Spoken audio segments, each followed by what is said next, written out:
खुशी और मसरत महसूस करता हूँ। 1992 से बीजेपी में भी हूँ और आरएसएस में भी हूँ।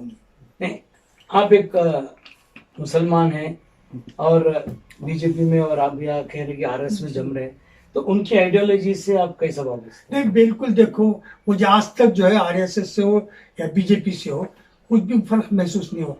वो अहदा सिर्फ माइनॉरिटी मोर्चा का अहदा है, मेन पार्टी में अहदा नहीं है, तो इसके बारे में क्या? तो मेन पार्टी में अहदे के वास्ते क्या है, हमारी काबिलियत भी जरूरी है। टीजेएलए और केजेएलए का मामला हुआ, इतना बड़ा फसाद हुआ, आप लोग का रोल क्या था? क्यों नहीं तो जहां भी देखे सिर्फ कांग्रेस के लीडर्स उलमा इकराम गए, बीजेपी के जो आप लोग हैं आपका कोई रोल नहीं है। उलमा इकराम से मिलने का सवाल नहीं है। होम मिनिस्टर से बाकायदा मिले, सीएम से मिले, मिलके गुफ्तगू किए। पार्टी से वाबस्ता नहीं है, मैं एक नॉन पॉलिटिकल आदमी हूँ, मैं सीधा सच बोलने वाला हूँ। तो आप क्यों जाकर अब तक विजिट नहीं किए, या कोई लॉयर नहीं रखे, या बच्चों को नहीं छोड़ा है? ये इल्जाम आता है। नहीं, हमारे कौम के जो है तरफ से बाकायदा वकालत चल रही है। नहीं, आपकी तरफ से? हमारी तरफ से भी बाकायदा गए, हम लोगों भी गए। अब ये क्या है कि देखो, कांग्रेस जेडीएस ये सब जो है, आप तो अच्छी तरीके से जानते हैं, जर्नलिस्ट हैं, तो बीजेपी को किस नजर से, किस ढंग से देखते हैं ये लोग। बीजेपी जितना भी सैक्रिफाइस करो, बीजेपी जितना भी ये करो, मगर नाम क्या है हमारे उलमा के अंदर? कांग्रेस कांग्रेस कांग्रेस। मैं रिजवान असद और आप देख रहे हैं नशेमन न्यूज। कल हमने एक वीडियो दिखाया जहां बीजेपी माइनॉरिटी अक़लियती लीडर ने नशेमन के स्टूडियो आए, गुफ्तगू की। आज उसका पार्ट 2 हम दिखा रहे हैं और गुफ्तगू जारी रहेगा। आप बोल रहे हैं हम बीजेपी की आइडियोलॉजी से नहीं है। नहीं, बिल्कुल हम बीजेपी की आइडियोलॉजी बीजेपी बट पार्टी को सपोर्ट कर रहे हैं, पार्टी में है, पार्टी में ही पार्टी को सपोर्ट कर रही। आइडियोलॉजी समझो तुम्हें, डोंट कलेक्ट आइडियोलॉजी। हम पक्के राष्ट्रवाद, हम अब राष्ट्र तो दूसरे राष्ट्रवाद, दूसरे लोग नहीं, राष्ट्र हम दूसरे को नहीं बोल रहे, हम अपने का बोल रहे हैं, हम पक्के राष्ट्रवाद। एक और मसला आया है जिसमें बहुत से सवाल है कि आप लोग काम नहीं करे। जब भी कोई मीटिंग होती है मुस्लिम लीडरों की या उलमा इकराम साहब, आपको क्यों नहीं बुलाया जाता? और आप बुलाए तो भी आप नहीं जाते। ये आप लोग नहीं जाते, चाहे उलमा इकराम की मीटिंग हो या मुसलमान लीडरों की मीटिंग हो या कोई डेलीगेशन जा रहा है, आप लोग उसमें हिस्सा नहीं लेते। नहीं, हिस्सा नहीं लेते। आपको एक डर है कि हम आप ही को सवाल करता हूँ मैं।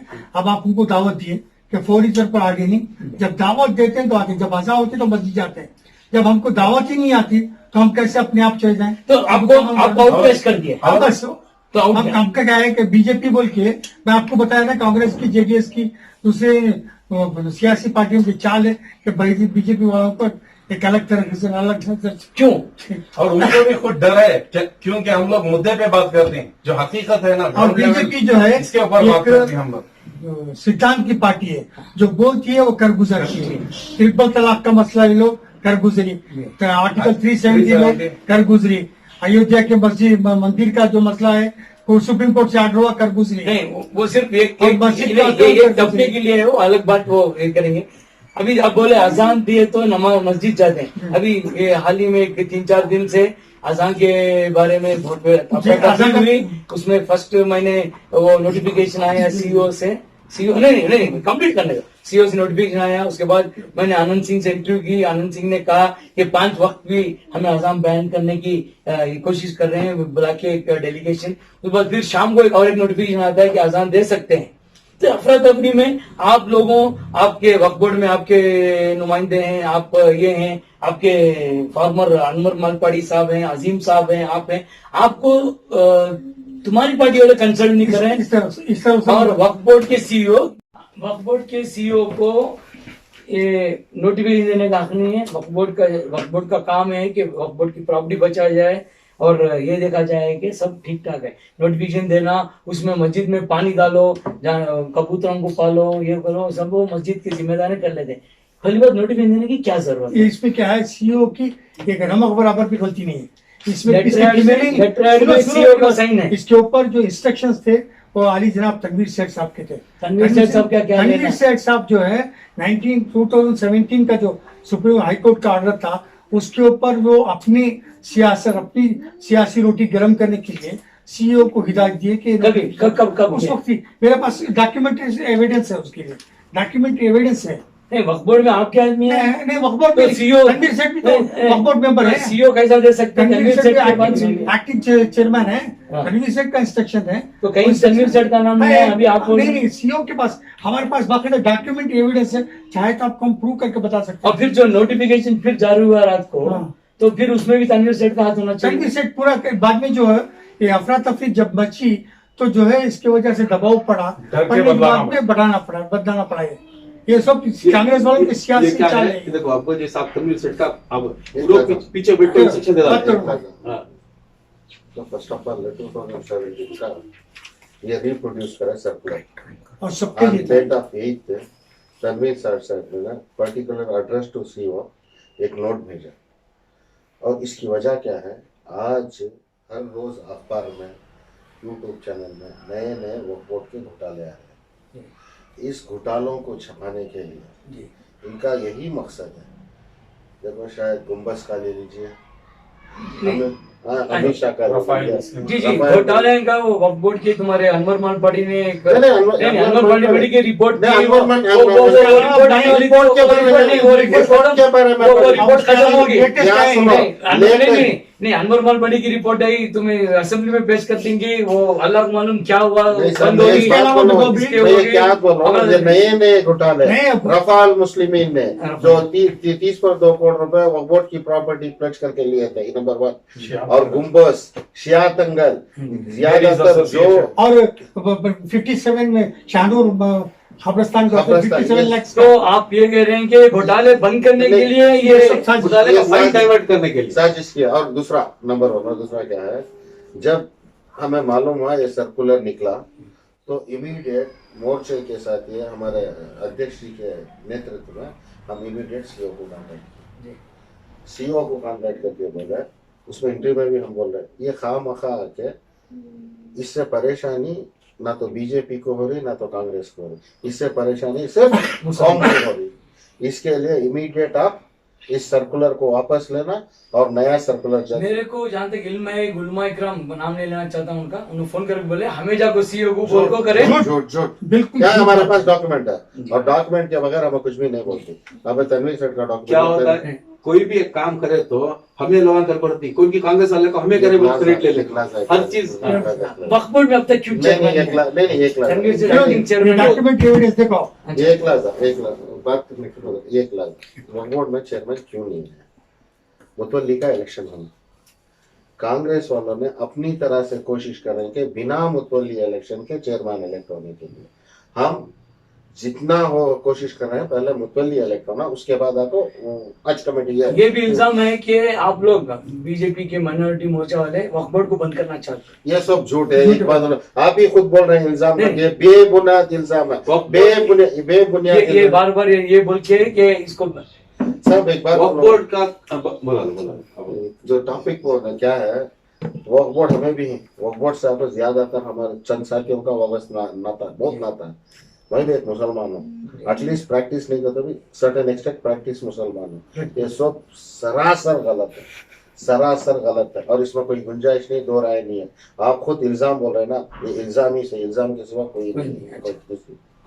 अब क्या है, जैसा वक्फ बोर्ड में जो है ना, बोर्ड गलत नहीं है, बोर्ड की आदमियां, बोर्ड का स्टाफ, बोर्ड का एम्प्लॉयज, एवरीबडी इज करप्ट। आज वो बोर्ड से है ना, कौम को फायदा नहीं, सिर्फ बोर्ड के अंदर जो स्टाफ है उनको ही फायदा उनको फायदा है। जाती फायदा हो रहा है उनका। हमें कौम को क्या फायदा हो रहा है बोर्ड अच्छा, से? ये वक्फ बोर्ड वाले क्या करते हैं, एक आदमी आया बोले तो उनका काम क्या बोले तो एक लेटर लेकर आता है, उन्हें गाँव से 200 किलोमीटर दूर से 300 किलोमीटर दूर से एक लेटर ले लेकर आता है, हमारी मस्जिद में एडमिनिस्ट्रेटर चेंज करो, हमारी मस्जिद में फलाना प्रॉब्लम है सेटल करोगे, तो ले लेकर आता है लेटर पढ़ को, उसमें ये सेंटेंस नहीं, ये दूसरा आना से सेंटेंस है, जाको चेंज करने का बोलता है।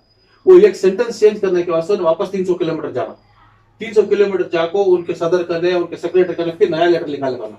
ये फिनिश कराता हूँ, ये जो हालात में देखो हम बोल रहे सब को, ठीक है। उन्हें जाको 200 किलोमीटर दूसरे दिन आ नहीं सकता, 4 दिन के बाद आता, आया तो ये जो ऑफिसर जो केस वर्कर था, he is on leave. 200 kilometre से आया, ही इज ऑन लीव, फिर आपको वापस जाओ, इन्हें दिया, फिर नहीं वो सीईओ के पास जाना, एसीओ के पास जाना, उन्हें अप्रूव करना, फिर उस लोकल बॉडी से फिर एक सवाल दाल को मंगाती। ये सवाल जवाब में महीने चपला घटा डालती, कोई वक्तों का काम नहीं एक करता। लहजा इस वक्फ बोर्ड के मसले में खासकर हमारे मुजम्मिल साहब मुझे और नयाज और रहमान को इसकी जिम्मेदारी दी। हम हर रोज वक्फ बोर्ड को जाने जी। और हर रोज जो भी होता है मुजम्मिल साहब को रिपोर्ट रिपोर्ट करें। देते हैं। यानी इसका मतलब क्या है मालूम है, आज वक्फ बोर्ड में उनको जितना मालूम है उससे ज्यादा हमको मालूम है कहाँ कहाँ घोटाला होता, ये- किधर किधर बोलो। किधर किधर घोटाला होता है। मैं छोटा एग्जांपल देता हूँ, कोल्लेगाल की मस्जिद जहाँ सिर्फ 40 घर है, कितने 40 घर है, वो जगह पे इलेक्शन कराना करके उनके सीओ वापस भेजते हैं। जब मई रहमान नयाज उधर बैठे थे तो 13 आदमी आते हैं, कितना गाड़ी करके एक आदमी का खर्चा 1,500 रुपए, उस आदमी के चप्पल तक सीधा नहीं। उनको बुला के मैं पूछा क्या मैं देखा हूँ मुतवली का इलेक्शन होता है तो कितने पैसे खर्चा होते हैं। उनको बुला तो वक्फ बोर्ड के मुतवली इलेक्शन को मैंने खुद देखा है। इनको सुन लीजिए, नहीं, मुंबई नहीं, के पहले जो तो- बोल रहे हैं। इसलिए उनको बोला मैं क्यों करके पूछा तो इलेक्शन करा 40 घर में इलेक्शन, उनको खाने के लिए खाना नहीं। तो मैं इमीडिएट मुजम्मिल साहब को फोन करके बोला सीओ को बात कर, इमीडिएट यूसुफ साहब को इलेक्शन क्या कराना नहीं जी, हाँ उनकी अपोजिशन करे, वो अपोजिशन करे ना उसे भी साथ में लेकर मसला हल करने की कोशिश करो। उसके बाद देखें तो politically influence from Janata Dal है कि वहाँ कमेटी नहीं बनना। हर एक वक्फ बोर्ड में छोटा सा छोटे इदारे को पॉलिटिकली इन्फ्लुएंस है। अच्छा, तो अभी और एक अहम बात, उर्दू एकेडमी में चेयरमैन नहीं है, हज कमेटी में चेयरमैन नहीं है, ये वजह क्या, क्यों मुसलमान में लीडर्स नहीं है? नहीं, मुसलमान- और नहीं, एक बड़े कांग्रेस के लीडर ने इंटरव्यू में कहा कि बीजेपी वाले के पास लीडर नहीं, इसलिए मुसलमान को कोई अहदा नहीं दे रहा। नहीं, गलत बात है क्योंकि कुछ गवर्नमेंट के प्रॉब्लम्स है, उसकी वजह से जो है लेट हुआ है। वरना- अभी टीपू सुल्तान शहीद रहमतुल्लाह अलैह के वाइस चेयरमैन आसिफ सेठ बने, तो चेयरमैन नहीं बना, वाइस चेयरमैन बना। नहीं, चेयरमैन तनवीर सेठ है ना, तनवीर सेठ। तनवीर सेठ है ना। तो हज कमेटी का अब तक चेयरमैन हज कमेटी का जो है आगे खरीद बनने वाला है, हज कमेटी का भी और उर्दू अकादमी जो का जितने भी प्रोसेस बाकी में सात बाकायदा पूरे हो 7 इदारों का होगा। हो जाएगा इंशाल्लाह। अब और एक- दूसरी बात जो है वक्फ बोर्ड का जो मैं पहले आपको बोल रहा हूँ कि आप शदीद तरीके से इसको छाया भी कीजिए, सब। क्योंकि बागबान मस्जिद मैसूर की है और एक मस्जिद है जिसके जो है कमेटी से बना रहे नहीं, ये पर्पसली कर रहे हैं काम। सब। तनवीर सेठ की छोटी हिदायत- बात बोलता हूँ, आज हमें कोई एक बोर्ड नहीं बना, हमको क्वेश्चन कर रहा है। जब कुमार साहब की गवर्नमेंट थी तब बोर्ड नहीं बना वक्फ बोर्ड का, 19 महीने बिना वक्फ बोर्ड के एडमिनिस्ट्रेटर बोर्ड ने- बोर्ड ने भी क्वेश्चन किया। नहीं एडमिनिस्ट्रेटर था, 19 महीने एडमिनिस्ट्रेटर था, इब्राहिम साहब एडमिनिस्ट्रेटर थे। क्यों नहीं उस टाइम पर बोर्ड बना? तब किसी की आवाज नहीं किसी उठी। की भी आवाज उठाई नहीं, आवाज नहीं उठी। आवाज भी आप मान नहीं उठी, लीजिए, नहीं उठी, नहीं उठी। नहीं, आवाज आप उठी, नहीं उठी। सब उठे। अच्छा, एक और चीज मसला बहुत अहम है कि बीजेपी से कोई एमएलसी नहीं हुआ, एमएलए नहीं हुआ और पार्टी की टिकट नहीं दे रहे, इसका क्या है? नहीं, पार्टी की मुसलमान। टिकट नहीं, पार्टी की टिकट भी दे दें और इंशाल्लाह एमएलसी कब- अभी अभी- बनाते हैं। देखो एक एमएलसी चीज क्या- किसे बना है? एक चीज क्या पहले है, मुमताज अली खान थे, जी। उन्होंने मिनिस्टर भी बने, बीजेपी से तो बने वो। बीजेपी से बने। इस बार अब्दुल अजीम साहब थे क्वालिफाइड, आप 1992 से हैं, आपको एमएलसी बना सकते हैं, क्यों नहीं बना रहे? नहीं, पार्टी क्यों? की- नहीं, ईश्वर अप्पा का एक स्टेटमेंट भी आया था, 10 साल आके हमारे ऑफिस में झाड़ो, ये करो, देंगे वो, तो उसके बारे में नहीं, क्या है? खिदमत के ताल्लुक से बोले वो इंटेंशन गलत नहीं था कि पार्टी के अंदर हमें खुद मैं वही नौकर- बोल रहा हूँ। हमें क्या खुद जो बोल है पार्टी के अंदर जो हमें खुद नौकर भी है, इजमान भी, तभी जो है पार्टी डेवलप होती है। खाली मुसलमान के हर एक के लिए, अच्छा। हर एक के लिए। देखो सुदर्शन जी हो या हमारे बीजेपी के लीडर्स जी हो, अपने खुद झाड़ू भी लगाए हैं, सब करके पार्टी जो है बीजेपी छोटे से बड़ी है आगे। कांग्रेस के हिसाब विरासत में नहीं है, बीजेपी खुद से डेवलप हुई है, तो इस हिसाब से वो सिद्धांत रखते हुए चलते हैं। वो बोलना कुछ गलत नहीं। एमएलसी क्यों नहीं बना? एमएलसी बनाएंगे, जरूर बनाएंगे। अब बीबीएमपी इलेक्शन करीब एक 6 महीने 1 साल के बाद आने में कितने मुसलमान को आप लड़के सीट दिला? हम इंशाल्लाह 10 से 15 की कोशिश करके 240 को 5 वार्ड बनने वाले हैं, उसमें जो भी एरियाज हैं उसमें कितने परसेंट इंशाल्लाह जो हमारे जो है एक 20% तो हम लेने की कोशिश करेंगे इंशाल्लाह, और उम्मीद है मिल जाएंगे। अभी स्कूल्स फिर खोल रहे हैं। पिछले टाइम बहुत लोग बच्चों को लोन नहीं मिला, आपकी सरकार थी और आप बोले कोविड है, 900 करोड़ में से सिर्फ 300 करोड़ है, 500 करोड़ नहीं है। अभी आपके मुताबिक 1750 करोड़ रुपए बजट में आए। इसमें कल तुम्हारे मुख्तार पठान साहब 18 करोड़ रुपए कुछ बेवायां और दूसरे औरतों को 10,000 रुपए दिए और स्कॉलर दिए इनसे। उसमें मैं भी मौजूद था। आप मौजूद थे, मैं आने से पहले आप चले गए थे। तो मेरा ये कहना है कि जो मिडिलमैन है, ये कर्नाटका माइनॉरिटी डेवलपमेंट कॉर्पोरेशन में जो मिडिलमैन है, वो बहुत ज़्यादा हैं, हकदार हक नहीं मिल रहा है, स्टूडेंट्स उनको उनकी स्कॉलरशिप नहीं मिल रही, लोन नहीं मिल रहे, आप क्या करेंगे? नहीं अब लोन के वास्ते में पूरा ये कही है नहीं, ना, नहीं कैसा करेंगे? नहीं अब लोन के वास्ते में जो है अप्रैल में फिर कॉन्फर करके जो एजुकेशन लोन्स हैं उसके पीछे जो है ज्यादा तरक्की दी जा रही है। पहला प्रेफरेंस एजुकेशन की तरफ ही रहेगा। अक्सर क्या होता है, एक बच्ची का लोन उसके माँ बाप बहुत तकलीफ से बन देते हैं, एक 8-9 महीने के बाद उसको आता है।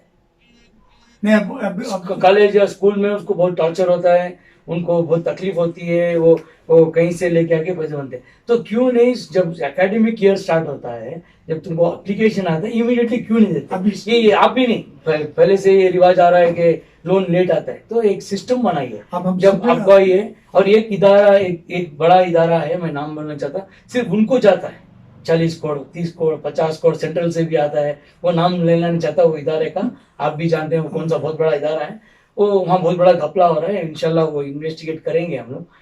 तो क्यों ये घपले हो अब रहे हैं आपको और एक क्यों मेरी तरफ से एक आपको वादा करता हूँ कि नेक्स्ट अप्रैल से जो है ये अप्रैल नेक्स्ट फर्स्ट अप्रैल से जो है तो ये पूरे जो है तरमीमात होके रेगुलराइज होने के बाद मैं वादा कर रहा हूँ आपको ये बात। और दूसरे लोन सब लोन बहुत खवातीन लोग को स्पेशली एजुकेशन का जो है और सबसे ये लोन ये है कि पायलट लोन है, जो ये किसी को मालूम नहीं है, आज तक माइनॉरिटी डेवलपमेंट कॉर्पोरेशन ने पायलट लोन नहीं दिए, एयर होस्टेस लोन नहीं देंगे हैं। हालांकि उनके वास्ते एक सडन अमाउंट है पायलट ट्रेनिंग के वास्ते, एविएशन कोर्स के लिए, और ऑटो लोन्स हैं, टैक्सी लोन्स हैं, उनको बहुत दिक्कत होती है। उनको लोन मिलने के बाद वो फॉर्म डालने के बाद ये बोले जैसे ऑफिसर्स नहीं रहते मिलने के, तो कहीं को स्ट्रीमलाइन नहीं करते। मैं अभी स्ट्रीमलाइन करके जो है वो सिस्टम बना दिए हैं। इंशाल्लाह अप्रैल से आप देखो, बाद में बात करो इंशाल्लाह। तो आप ये सब जानने के बाद आप का क्या मैसेज है मुसलमानों को बीजेपी की ओर? मैं तो उसे किसी आइडियोलॉजी से नहीं हूँ, मैं एक साफी हूँ, एक साफी मेरा काम कर रहा हूँ, मैं आपको बुलाया हूँ, आप मेरी दावत को है, बहुत शुक्रिया। आपकी मैसेज क्या है? ये आप बोल रहे हो। हमारी मैसेज क्या है कि हमारी कौम को ज्यादातर बीजेपी की तरफ आए, क्यों क्यों आके फायदा उठाए। देखो सेंट्रल में और कांग्रेस स्टेट में दोनों जगह बीजेपी है, ऑल इंडिया लेवल में जो है बीजेपी का दबदबा है, तो इससे जो है फायदा उठाए, हमारी कौम भरपूर उसका फायदा उठाए। नेशनल पॉलिटिक्स बात नहीं किया, क्यों थे? ये स्टेट का मामला है, मैं स्टेट के नेशनल लेवल पॉलिटिक्स बहुत थी, स्टेट के लेवल में नेशनल लीडर जो बातें मैं करेंगे। बता रहा हूँ ना, नेशनल से भी स्कीम्स हैं, माइनॉरिटीज के नेशनल से भी बहुत से स्कीम्स हैं, स्टेट के भी, दोनों से आप भरपूर फायदा उठाएं, भरपूर फायदा उठा के जो मेन हमारी कौम को मैं गुजारिश क्या करता हूँ कि तालीम की तरफ तवज्जो दें, तालीम हासिल करें, हमारे बच्चों को दीन की तरफ, दुनिया की तरफ दोनों। मोदी जी का कहना है कि एक हाथ में कुरान, एक हाथ में कंप्यूटर, उससे अमल पैदा होके जो है उससे भरपूर फायदा उठाने की कोशिश करें। नहीं, अभी आप जो बोल रहे थे 1992 से तकलीफात उठा रहे जी। हैं, अभी जो तुम दावत दे रहे हैं तो लोग आपके पास आएंगे, आपकी बात हम सुनेंगे। रिफाइंड होके बोल रहे हैं ना, पार्टी के अंदर जो है हमारे मुसलमानों का हुस्न सलूक कितने हैं मुसलमान? हाँ अल्हम्दुलिल्लाह भला के हैं, कि भला बहुत के ज्यादा हैं। एक 20% तो है पार्टी के अंदर, पार्टी के अंदर। है पार्टी के तो अंदर, कांग्रेस और जेडीएस से भी आ रहे हैं आपके आप पास? वाक़ेदार है, वाक़ेदार है। कर्नाटका स्टेट में हाँ। मंडल से लेकर वार्ड लेवल तक सिर्फ माइनॉरिटी वोटर बीजेपी की ही कमेटी बनी है, किसी और की कमेटी नहीं। ये तो चैलेंज के साथ हम बोल रहे हैं, ना तो कांग्रेस की बनी है ना तो जनता दल की बनी है। बीजेपी के हर मंडल और हर वार्ड में 20 पर 1 मेंबर की कमेटी बनी बूथ है। लेवल कमिटी से है, हमारे पास। मगर टॉप लेवल पे नहीं है। टॉप पे आने नहीं, देखो सीढ़ी एक एक करके चढ़ देना। इंशाल्लाह आने वाले दिन और दूसरी बात में ये भी होती है। और दूसरी बात, बीजेपी मुसलमानों को नहीं सीट देती। मैं आपको एक इतला दे रहा हूँ, इस वक्त आसाम में 11 सीट मुसलमानों को दिया, 9 सीट प्लस केरला में 3 सीट दिया है, जी। पांडिचेरी में भी ये क्या 2 देंगे, एक बड़ी कामयाबी। और अच्छा रही बात, कांग्रेस कितना दे दिया आज तक आसाम में? ये अजमल साहब की पार्टी छोड़ के कांग्रेस की कितने सीट निकले बताइए? 6। बीजेपी कितने दिए? नहीं, वो आसाम में देने की वजह अलग है। अभी मैं वो सीए के बारे में आपको नहीं पूछना चाहता। उधर आसाम में सीए की है, वहाँ मुसलमान वो एक अपीसमेंट, वो अब जैसा तुम्हें अपीसमेंट हो गया। अच्छा छोटा एग्जांपल दो, बीजेपी को सिर्फ 2 मौका मिला प्रेसिडेंट बनाने के लिए, एक मौका मुसलमान को दिया, एक मौका दलित को दिया। कोई पार्टी और कर ही नहीं सकती। इससे ज्यादा मुसलमानों के साथ खड़ने का क्या सबूत देना चाहिए? तो अब आप ये कहना चाह रहे हैं कि बीजेपी को मिसकॉन्सेप्शन है लोगों में। Yes. आप कह रहे हैं, आप बिल्कुल सही बात। मिसकंसेप्शन नहीं, पर्पसली गुमराह कर रहे कौन कर रहे हैं। हैं? कांग्रेस और जेडीएस अपोजिशन का गुमराह कर रहे हैं। सेक्युलर पार्टी अच्छा, अभी रमजान का महीना आ रहा है, अगर कोई दिक्कत हुई या कोई, तो आप उलमा इकराम साथ मिल के राब्ता क्या करके दिक्कत प्रॉब्लम होगी? नहीं, अगर कुछ भी दिक्कत अगर नहीं होगी। दिक्कत हुई अगर है, कांग्रेस- नहीं, अभी कोई नोटिफिकेशन फिर नहीं, अगर कांग्रेस वाले क्रिएट किए तो दिक्कत, उसको कैसा हल करना हमको मालूम है, हम जरूर हल करेंगे। और एक मैं आज हमारे प्लेटफॉर्म के जरिए हमारे मुसलमान भाइयों को इतला देना चाहता हूँ कि क्या भी मसला अगर से कौम को लेते हुए रहा तो हमारे बीजेपी के पार्टी के हमारे स्टेट प्रेसिडेंट साहब भी, ऑफिस सेक्रेटरी साहब भी, हमारे बीजेपी के विंग तुम्हारे हर एरिया में, तुम्हें कौन सी भी स्टेट में, कौन सी भी डिस्ट्रिक्ट में रहो, वहाँ हमारे बीजेपी वाले रहते हैं, उनके थ्रू हमने तक कांटेक्ट करो। इंशाल्लाह तुम्हारा जो मसला है, जो भी लेवल जरूर हमें क्लियर करो। आपका माइक बोल दो। तो एक बहुत अच्छा गुफ्तगू, एक बहुत अच्छी बातचीत हुई।